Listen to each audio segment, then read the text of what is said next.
Hello friends, back to the channel Emmy spicy Tamil kitchen. எல்லாருக்கும் வணக்கங்க. இன்றைக்கி நம்ம கிச்சனில் ரொம்பவே சூப்பரான அவல் பாயசம் பண்ண போகிறோம். அவங்க வீடியோக்குள்ளே போகலாம். சமையலில் நிறைய நுணுக்கங்கள் இருக்குங்க, ஸ்டெப் பை ஸ்டெப்பாக.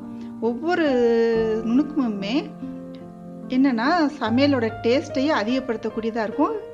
இந்த ரகசியம்லாம் தெரிஞ்சுக்கணுன்னா நம்ம சேனலை நீங்கள் சப்ஸ்கிரைப் பண்ணுங்கள், பெல் ஐக்கானை கிளிக் பண்ணுங்கள், கமெண்ட் பண்ணுங்கள் எப்படி இருக்குன்னு சொல்லிட்டு.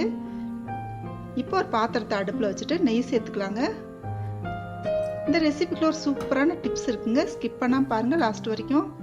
நான் வந்துட்டு புதுசாக உருக்குன நெய் சேர்த்துலாம் இந்த கலரில் இருக்குது. இப்போ கிஸ்மிஸ், முந்திரி இதை போட்டு நம்ம கோல்டன் ப்ரௌன் கலர் அளவுக்கு பொரிச்சு எடுத்துக்கலாம். நல்லா கலந்து விட்டுக்கோங்க ஒரு கரண்டி வச்சுட்டு. இது நல்லா பொன்னிறமாக பொரிஞ்சு வரட்டும். பால் எப்போவுமே நம்ம இடது கையாலேயே தொட்டு தூக்கக்கூடாதுங்க. பால் பாக்கெட்டையோ பால் கிண்ணத்தையோ வலது கையில் மட்டும்தான் எடுக்கணும். வெயிட் அதிகமாக இருந்துச்சு அப்படின்னு சொன்னால் ரெண்டு கையிலுமே சேர்த்து தூக்கலாம். ஆனால் இடது கையால் மட்டும் எக்காரணம் கூட தூக்கக்கூடாதுங்க.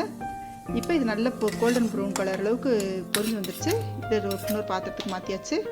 இதே நெய்யிலையே நம்ம இந்த அவலை பொரிச்சு எடுத்துக்கலாம். நல்லா ஃப்ரை பண்ணிடணுங்க. கோல்டன் ப்ரௌன் கலர் அளவுக்கு வர்ற அளவுக்கு ஃப்ரை பண்ணணும். அப்படி இல்லை அப்படின்னு சொன்னால் சாதம் மாதிரி ஆயிரும் இந்த பாயசம். இந்த கோல்டன் ப்ரௌன் கலர் அளவுக்கு நீங்கள் ஃப்ரை பண்ணி எடுத்துட்டிங்கன்னா ரொம்பவே சூப்பராக இருக்கும். கலந்து விட்டுக்கிட்டே இருங்க. இந்த அவல் நல்லா பொரிஞ்சு சுருங்கி போயிடும், அரிசி மாதிரி சுருங்கிடும். பாருங்கள், இந்த மாதிரி வந்துருச்சு பாருங்கள். இந்த அளவுக்கு வர அளவுக்கு நீங்கள் இந்த அவலை நல்லா ஃப்ரை பண்ணி எடுத்துக்கோங்க. இப்போ ஒரு பாத்திரத்துக்கு மாற்றியாச்சு. இப்போ தண்ணி சேர்த்துக்கலாம். தண்ணி என்ன அளவுனா, நான் இதில் நம்ம அவல் எந்த அளவுக்கு எடுக்கிறோமோ அதை விட 2 மடங்கு ஊற்றணுங்க தண்ணி. நல்லா கொதிச்சு வந்துடுச்சு. இப்போ குங்குமப்பூ கொஞ்சமாக போட்டுக்கலாம். இது ஆப்ஷனல் தாங்க. இந்த குங்குமப்பூ போட்டால் நல்லா அந்த ஃப்ளேவர் ரொம்பவே சூப்பராக இருக்கும்.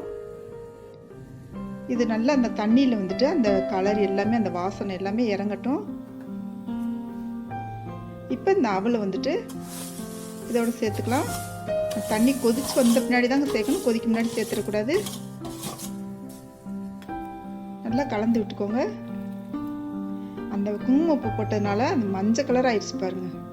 அந்த தண்ணி அந்த மஞ்சள் கலர் இறங்கி மஞ்சள் கலர் ஆயிடுச்சு.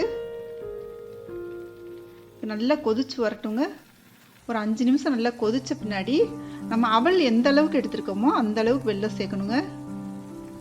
வெல்லத்தை தூள் பண்ணி அதோட சேர்த்துக்கோங்க. சேர்த்துட்டு நல்லா கலந்து விட்டுக்கோங்க. அவள் இவ்வளோ கெட்டியாக இருக்கேன்னு நினைக்காதீங்க. வெல்லத்தை போட்ட உடனே நல்லா இலகி தண்ணியாக வந்துடுங்க பாருங்கள். இப்போ பால் சேர்த்துக்கலாங்க. அந்த பால் எப்பவுமே பாயசத்தில் சேர்க்கணும்னா காய்ச்சி ஆற வச்சுட்டு ஃப்ரீசரில் வச்சு எடுத்துருங்க. ஃப்ரீசரில் கொஞ்சம் கட்டியாற வரைக்கும் வச்சு எடுத்துட்டு அதுக்கு பின்னாடி சேர்த்திங்கன்னா பால் சில சமயம் பாயசம் திரிஞ்சு போயிருக்கும். அந்த மாதிரி ஆகாது. பால் ரொம்பவே நல்லாயிருக்கும் இந்த பால் வாசனையோட. இப்போ ஏலக்காய் பொடி சேர்த்தாச்சு. நீங்கள் இந்த முறையில் செஞ்சு பாருங்கள். பாயசம் ரொம்பவே சூப்பராக இருக்கும். இப்போ கிஸ்மிஸ் முந்திரி அதோடு சேர்த்துக்கலாம். பாருங்க, சூப்பரான கம்ம வாசனையோட பாயசம் ரெடி ஆயிடுச்சு, அவல் பாயசம். இந்த ரெசிபி உங்களுக்கு பிடிச்சிருந்துச்சுன்னா நம்ம சேனல் இது வரைக்கும் நீங்கள் சப்ஸ்கிரைப் பண்ணலைன்னா சப்ஸ்கிரைப் பண்ணிக்கோங்க, பெல் ஐக்கானை கிளிக் பண்ணிக்கோங்க, ஃப்ரெண்ட்ஸ்க்கு ஷேர் பண்ணுங்கள், லைக் பண்ணுங்கள், கமெண்ட் பண்ணுங்கள். தேங்க்யூ.